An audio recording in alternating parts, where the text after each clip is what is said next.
Iran ने संकेत दिया है कि सीज फायर जारी रहा तो होर्मुज का रास्ता खोला जा सकता है, लेकिन हकीकत यह है कि ईरान ने इस अंतर्राष्ट्रीय जलमार्ग को एक टोल गेट में बदल दिया, जहां से गुजरने वाले हर जहाज को अपनी सुरक्षा के बदले लाखों डॉलर का टैक्स चुकाना पड़ रहा था। खतरा अरब के दूसरे चोक पॉइंट बाब अल मंदेब पर भी मंडरा रहा था। इस समस्या का समाधान करने के लिए पेरिस में 40 देशों का मंथन चल रहा है, लेकिन क्या होर्मुज को लेकर ट्रंप की आक्रामक नीति ईरान का सबसे बड़ा फायदा करवाने जा रही है, और क्या इसीलिए ईरान ने यह होर्मुज खोला है? आइए आपको इस रिपोर्ट में दिखाते हैं। इससे पहले होर्मुज फ्री था। अब तक तेहरान इस रास्ते को बंद करने की धमकी देकर दुनिया को डराता था, लेकिन अब ईरान ने होर्मुज को एक टोल गेट में बदलना शुरू कर दिया है। ईरानी संसद के अंदर से आई खबरों के मुताबिक ईरान अब होर्मुज से गुजरने वाले हर विदेशी जहाज से सुरक्षा और प्रबंधन के नाम पर भारी वसूली करने की योजना पर काम कर रहा है। इस योजना का वित्तीय लक्ष्य इतना बड़ा है कि ये ईरान की पूरी अर्थव्यवस्था को बदल सकता है। और अमेरिका युद्ध के जरिए दुनिया में अपना वर्चस्व साबित करता रहा है, लेकिन इसके लिए वो अरबों खर्च भी करता रहा है। अमेरिका ने 1950 से 1953 तक चले कोरिया युद्ध में 28 लाख करोड़ फूंक डाले, जिसमें नॉर्थ कोरिया पर लगाम लगाई थी। वियतनाम युद्ध में जो करीब 20 साल यानी 1955 से 1975 तक चला था, अमेरिका ने वहां 83 लाख करोड़ फूंक डाले थे, फिर भी वो जीत हासिल नहीं कर पाया था। इसी तरह 1990-91 खाड़ी युद्ध में अमेरिका ने 8 लाख करोड़ रुपए खर्च कर दिए थे, जबकि खाड़ी में ही 2003 से 2011 तक चले इराक युद्ध में भी 175 लाख करोड़ अमेरिका ने खर्च किए थे। अफगानिस्तान युद्ध में अमेरिका 2001 से 2021 तक फंसा रहा, जहां उसने सैनिकों पर 190 लाख करोड़ खर्च किए थे, जबकि इसी साल ईरान युद्ध में अब तक 4 लाख करोड़ वो खर्च कर चुका है और 200 लाख करोड़ उसने मांगे थे। होर्मुज से आ रही नई रिपोर्ट बता रही है कि कुछ टैंकरों को गुजरने के लिए मोटी रकम चुकानी पड़ी है।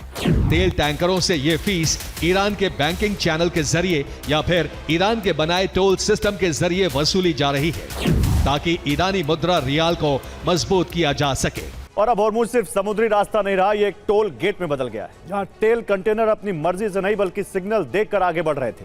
ग्रीन मिला तो रास्ता, रेड मिला तो इंतजार। हर जहाज पर यह टोल 20 लाख डॉलर तक हो रहा था। ईरान के एक सांसद ने कहा कि टोल लगाने से ईरान को 15 बिलियन डॉलर एक साल में मिलेंगे, यानी यह युद्ध अर्थव्यवस्था के मोर्चे पर टूट चुके ईरान के लिए संजीवनी साबित हो सकता था, जो उसे फिर से एक बड़ी आर्थिक शक्ति के तौर पर स्थापित कर देता।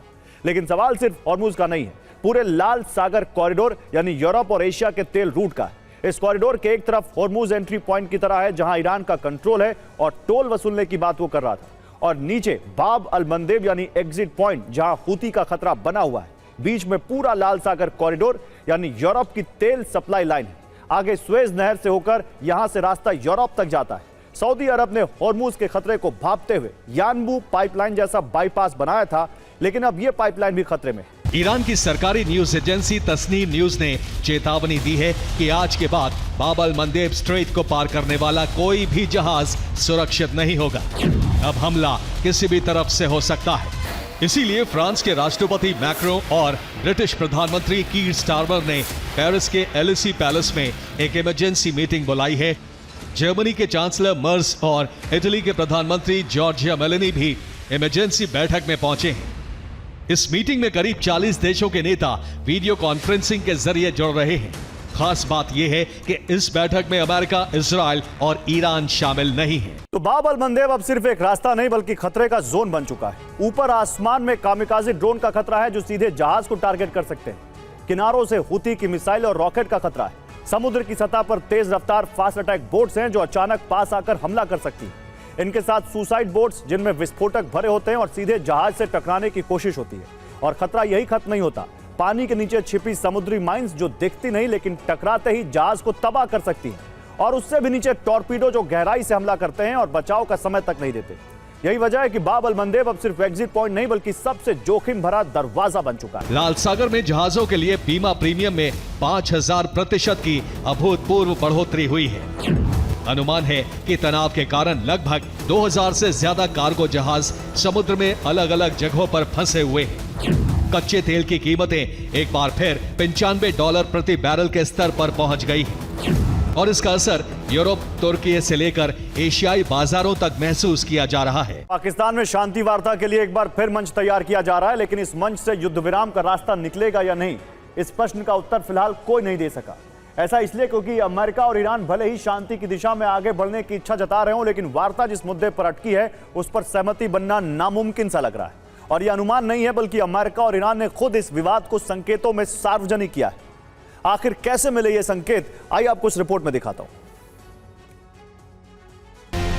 यूरेनियम संवर्धन, झुके तो शांति, अड़े तो रण।